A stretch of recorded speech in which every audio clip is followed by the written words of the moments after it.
সারা বাংলাদেশে শেখ হাসিনা গণসংবর্ধনা কমিটি গঠন করুন। আমাদের মাননীয় প্রধানমন্ত্রী বঙ্গবন্ধু শেখ হাসিনা ইনশাল্লাহ খুব শীঘ্রই ইনশাল্লাহ দেশে ফিরবেন। প্রধানমন্ত্রী হিসেবে ইনশাল্লাহ বাংলাদেশের মাটিতে উনি দেশে ফিরবেন। সো এখন আমাদের কাজ হচ্ছে যে আন্তর্জাতিক পর্যায়ে যে কাজগুলো যারা করা দরকার তারা আন্তর্জাতিক পর্যায়ে তারা তাদের কাজগুলো করতেছে। কূটনীতিক কাজ যাদের করা দরকার তারা ওই কাজগুলো করতেছে। আমাদের যারা আওয়ামী লীগের বিভিন্ন সহযোগী সংগঠন, অঙ্গ সংগঠন এবং আওয়ামী লীগের নেতৃবৃন্দ আছি, আমরা যারা সারা বাংলাদেশে বঙ্গবন্ধু সৈনিকের আছি, আমাদের কাজ হচ্ছে শেখ হাসিনা সংবর্ধনা কমিটি গঠন করা।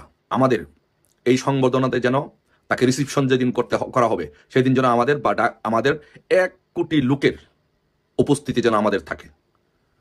শেখ হাসিনাকে বাংলাদেশে 1 কোটি লোকের মাধ্যমে 1 কোটি লোকের সংবর্ধনা দিয়ে তাকে বাংলাদেশে ফিরিয়ে নিতে হবে। প্রত্যেকটি জায়গায় আপনারা শেখ হাসিনা সংবর্ধনা কমিটি করে ফেলুন।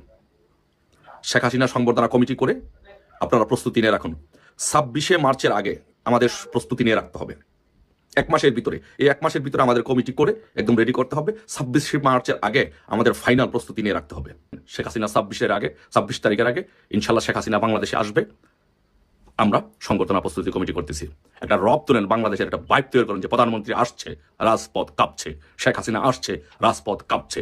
এটা আপনারা গড়ে তুলুন। আজকে থেকে বাংলাদেশে 1 কোটি লোকের গণসংবর্ধনার প্রস্তুতি নেন। ইনশাল্লাহ দেখা হবে বিজয়ের, দেখা হবে আপনাদের সাথে রাজপথে, জয় বাংলার স্লোগানে, বঙ্গবন্ধু কন্যা শেখ হাসিনার স্লোগানে দেখা হবে ইনশাল্লাহ।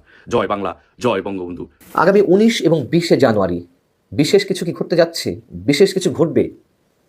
মানুষের মুখে মুখে এখন এই দুটি তারিখের বিষয় ছড়িয়ে বেড়াচ্ছে, বিশেষ করে সামাজিক যোগাযোগ মাধ্যমে 19 এবং 20 জানুয়ারি নিয়ে অনেক কথা ছড়াচ্ছে।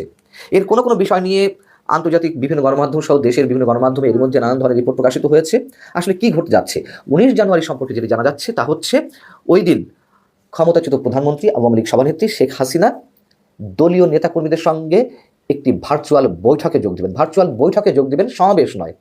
এবং সেখানে তিনি দিক নির্দেশনামূলক নানান ধরনের বক্তব্য দিবেন। এবং নিঃসন্দেহে 5 আগস্টের পরে, আওয়ামী লীগের চরমতম দুর্দিনের পরে, এটি আওয়ামী লীগের সভানেত্রী শেখ হাসিনার প্রথম কোনো বৈঠক, এটি প্রকাশ্যেই বলা যেতে পারে। এই যে তথ্য প্রযুক্তির যুগে ভার্চুয়াল বৈঠক, এগুলো তো আমরা এখন আর গোপন কোনো বৈঠক বলতে পারি না, প্রকাশ্যে বৈঠকই বলতে পারি। এবং এটি প্রথম।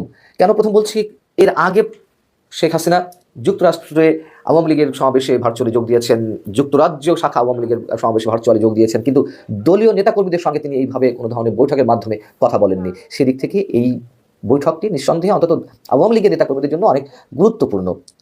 তিনি যে দিক নির্দেশনা বক্তব্য দিবেন তার মধ্য দিয়ে আওয়ামী লীগ কতটা ঘুরে দাঁড়াবে কিন্তু অথবা কতটা পারবে না সেটি তখনই বোঝা যাবে, বা তারপরে আওয়ামী লীগের অ্যাক্টিভিটিস বোঝা যাবে।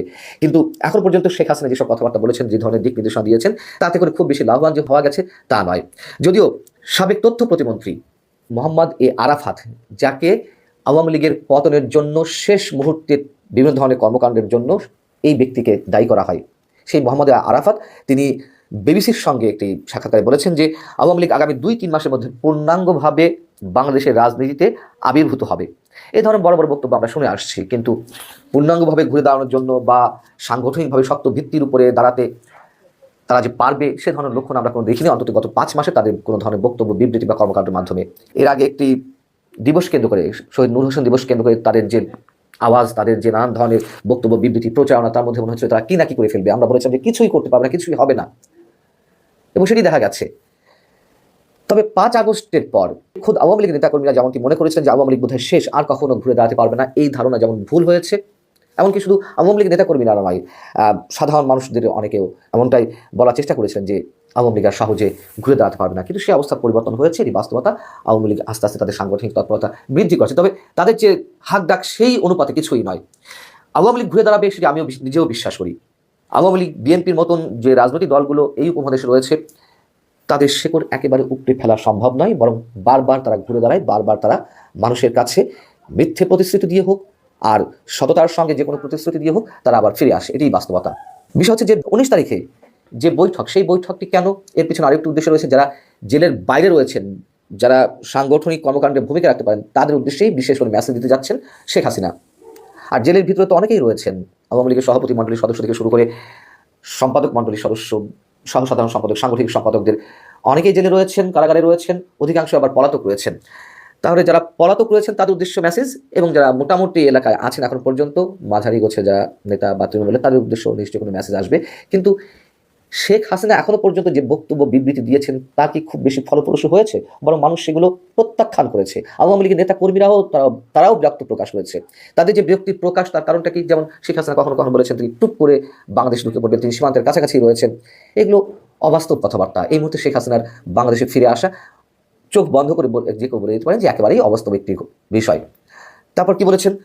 অনেক আপত্তিকর কথাবার্তা বলেছেন। তার নামে যে হত্যা মামলা হয়েছে শতাধিক বা 200-র বেশি মামলা হয়েছে, তিনি অন্তত এভাবে বলেছেন অন্তত তাকে হত্যার জন্য যে মামলাগুলো হয়েছে, যারা মামলাগুলো করেছে তাদেরকে অন্তত হত্যার লাইসেন্স পাওয়া গেল, এই ধরনের মন্তব্য করার চেষ্টা করেছেন। যেই পুলিশ সদস্যরা তাদেরকে ডিস্টার্ব করছে, দলীয় নেতাকর্মীদেরকে তাদের লিস্ট করে রাখতে বলেছেন। এগুলো আওয়ামী লীগের নেতাকর্মীদের সাময়িকভাবে মনোবল চাঙ্গা করা এক ধরনের একটা প্রক্রিয়া হতে পারে, কৌশল হতে পারে, কিন্তু এতে খুব বেশি লাভবান আওয়ামী লীগের নেতাকর্মীরা হতে পারেননি, আওয়ামী লীগ হতে পারেনি, বরঞ্চ আওয়ামী লীগের কোনো কোনো নেতাকর্মীদেরকে বিপদে ফেলা হয়েছে। এর মধ্যে দিয়ে যাদের সঙ্গে তিনি টেলিফোনে কথা বলেছেন সেই মানুষগুলো বিপদে পড়েছেন। আওয়ামী লীগের নেতাকর্মীরা এটা চান যে তিনি দায়িত্বশীল বক্তব্য দেন, তিনি বাস্তবতার নিরিখে যাতে দিক নির্দেশনামূলক বক্তব্য দেন সেটিই চান।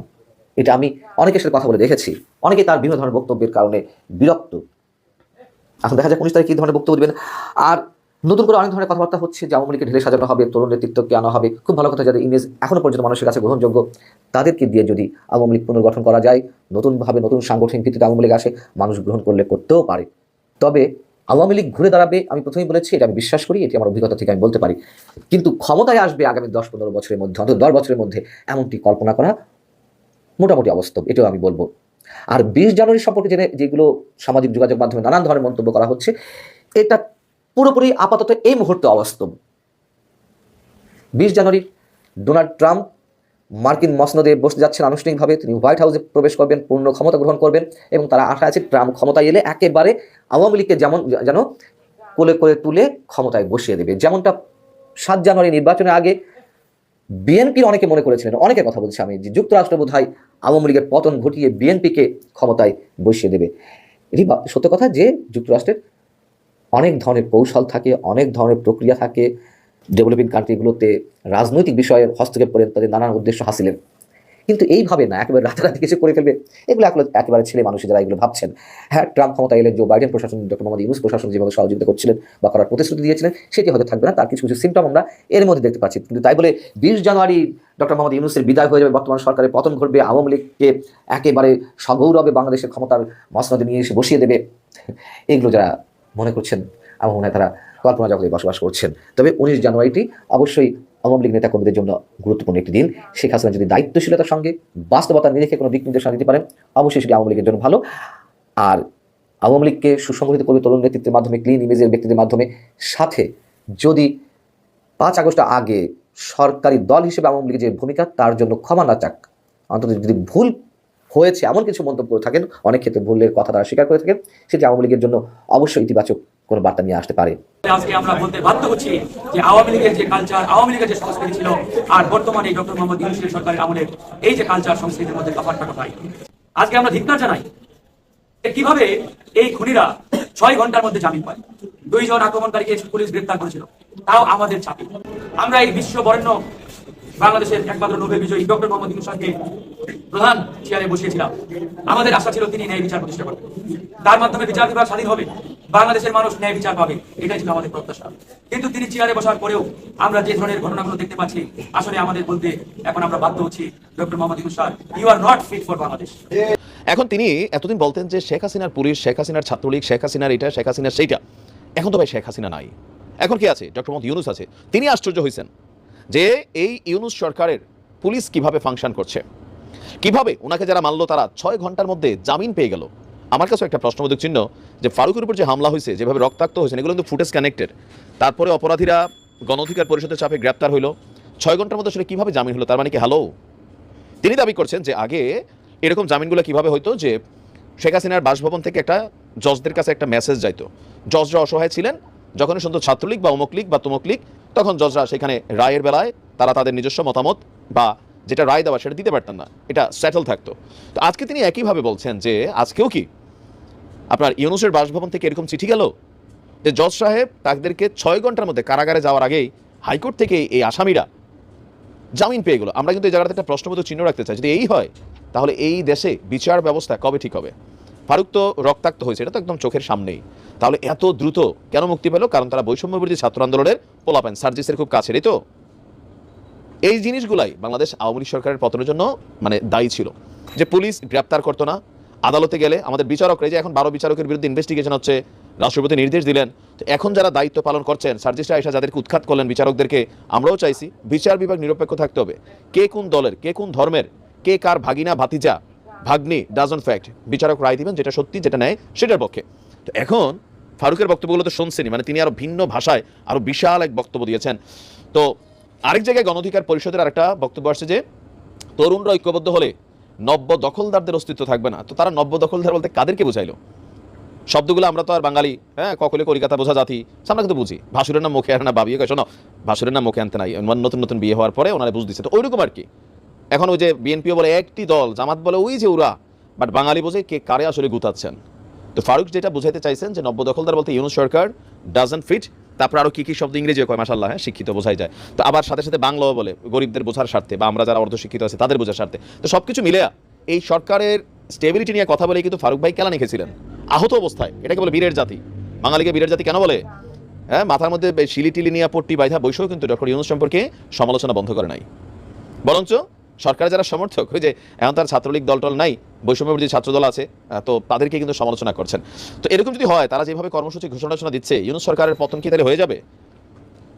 দুইটা টিম যদি এভাবে একটার সাথে মাঠের মধ্যে লাগালাগি করে, কারণ সবাই তো তারা বলতেছে আমরা এটার নেতৃত্ব দিছি, আমরা এটার মাইট খাইছি, জেল খাচ্ছি, জুলুম খাচ্ছি, আমরা রাজপথে নামবো এই সরকারের বিরুদ্ধে। তাহলে তো আপনারা সরকারের পতন করাই ছাড়বেন। মানে এরপরে কাকে চাচ্ছেন? Who is next? কোন সরকারকে আপনারা মনে করবেন ফিট? যে সার্কামটেন্সেস আমরা দেখছি, এই সার্কামটেন্সেসে কোনো সরকারই ফিট হবে না।